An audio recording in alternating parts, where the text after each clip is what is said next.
좋아하던 것들이 어느 날 갑자기 아무런 의미 없이 느껴진 적이 있으신가요? 오랫동안 아껴 듣던 노래를 다시 재생해 봅니다. 가사도 선율도 예전 그대로인데 이상하게 아무런 감흥이 없습니다. 마음 한구석에 닿지 못하고 그저 공기 중으로 흩어져 버리는 기분이죠.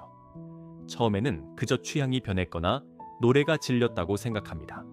하지만 곧 깨닫게 되죠. 좋아하던 영화, 가까웠던 친구의 안부, 한때 나를 설레게 했던 꿈들까지도 전부 먼지처럼 나를 스쳐 지나가고 있다는 사실을요. 이 감각을 처음 정의한 사람은 1995년 임상심리학자 찰스 피글리였습니다. 그는 트라우마 환자를 오래 상담해 온 치료자들에게서 이상한 패턴을 발견했습니다. 어느 시점부터 환자의 고통을 마주해도 마음이 움직이지 않는 것이죠. 피글리는 이걸 공감 피로라고 불렀습니다. 단순히 지친 게 아니라 인간의 공감 회로에 물리적 한계가 있다는 걸 증명한 발견이었습니다. 한 사람이 타인의 고통을 처리하는 데에는 정해진 용량이 있고 그 용량을 초과하면 회로 자체가 작동 방식을 바꾸기 시작합니다. 이건 치료제에게만 일어나는 일이 아닙니다. 한국의 가족관계나 직장, 연애 안에서 누군가의 감정 쓰레기통이 되어준 사람이라면 누구에게나 일어납니다.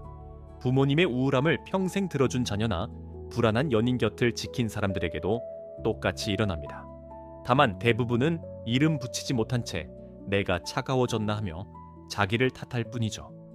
하지만 그건 변한 게 아니라 학문적으로 정의된 상태에 들어선 것입니다.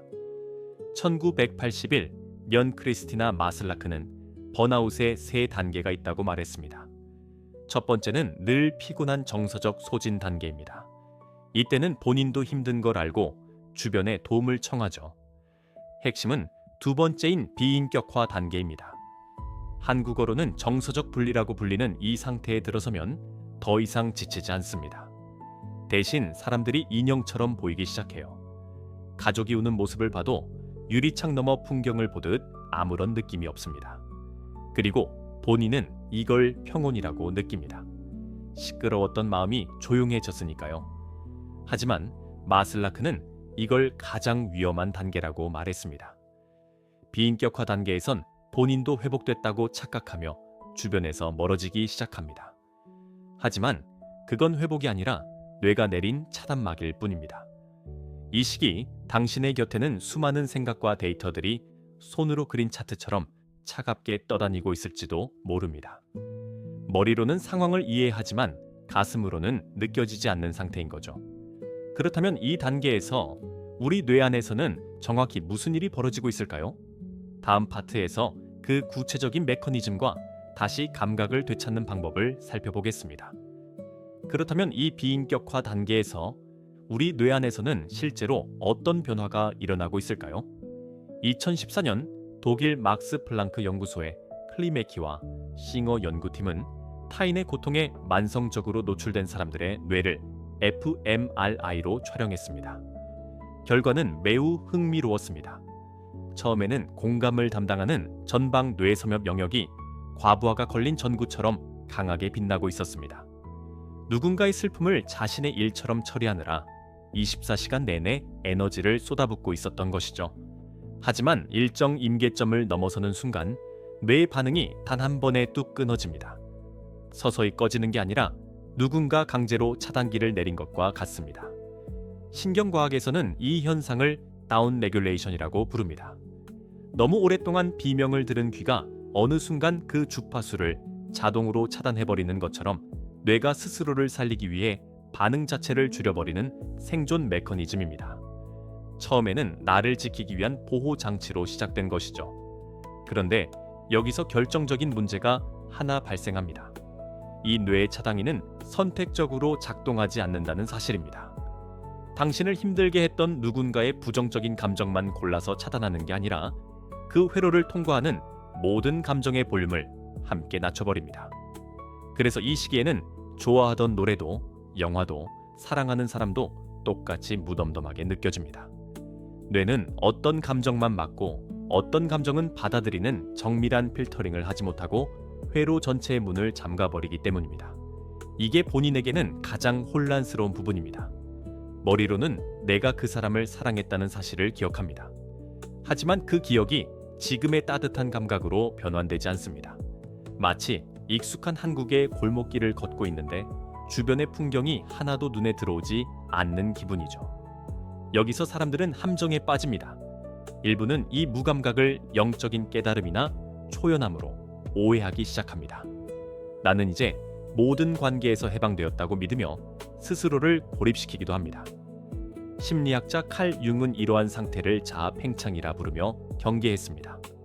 이건 깨어남이 아니라 상처받은 마음이 만든 거대한 방어막일 뿐입니다. 진정한 회복은 타인과 단절되어 단단해지는 것이 아니라 자신의 약한 부분을 다시 만나 부드러워지는 방향으로 가야 합니다. 억지로 감정을 되찾으려 애쓰는 대신 우리는 다른 통로를 찾아야 합니다. 미국의 정신과 의사 베셀 반 데어 콜크는 정서적으로 분리된 사람들에게 가장 필요한 것은 미세한 신체 감각을 되찾는 것이라고 말합니다. 따뜻한 찻잔을 쥐었을 때의 온기, 발바닥이 땅에 닿는 무게감, 숨을 내쉴 때 가슴이 내려가는 움직임 같은 아주 작은 감각부터 다시 만나야 합니다. 신경과학에서 인터로셉션이라 부르는 이 내수용 감각이 회복되면 뇌의 차단막이 천천히 걷히기 시작합니다. 감정은 한꺼번에 폭발하며 돌아오지 않습니다. 손등에 닿는 햇빛이 따뜻하다는 아주 사소한 느낌부터 천천히 돌아오게 됩니다.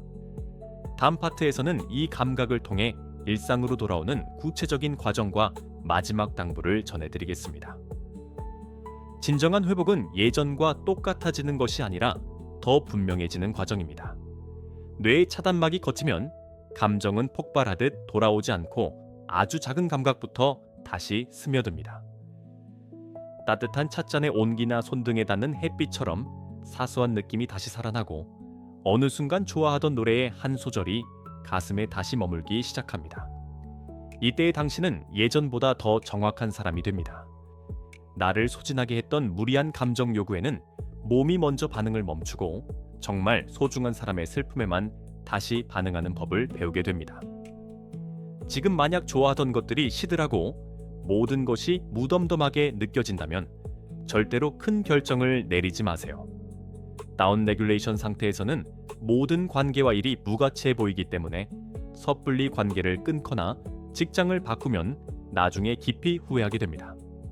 지금은 결정을 내릴 때가 아니라 감각이 돌아올 때까지 기다려야 할 때입니다. 억지로 힘을 내기보다 따뜻한 물을 마시고 산책을 하며 발바닥이 땅에 닿는 감각을 느끼는 것부터 시작하세요. 이건 다친 회로를 천천히 다시 켜는 가장 과학적인 회복 방법입니다. 마음을 너무 많이 준 사람은 상대를 미워하게 되는 게 아니라 무뎌집니다. 하지만 무뎌짐은 끝이 아니라 뇌가 당신을 살리려고 잠시 차단기를 내린 상태일 뿐입니다. 이 시기를 지나고 나면 당신은 누구에게 마음을 줄지 몸이 먼저 아는 더 단단한 사람이 될 것입니다. 좋아하던 노래가 다시 들리는 날은 반드시 옵니다. 어떤 소절은 여전히 가슴을 울리고 어떤 소절은 그냥 흘려보낼 수 있게 되었다면 당신은 이미 회복의 길 위에 있는 겁니다. 오늘 이야기가 당신에게 작은 위로가 되었기를 바랍니다. 지금 당신의 마음은 어떤가요? 여전히 모든 게 무덤덤한가요? 아니면 조금씩 다시 느껴지는 것들이 있나요? 어떤 상태든 괜찮습니다. 당신은 지금 다시 자신을 찾아가는 소중한 과정 속에 있으니까요. 댓글로 당신의 마음을 나누어 주세요.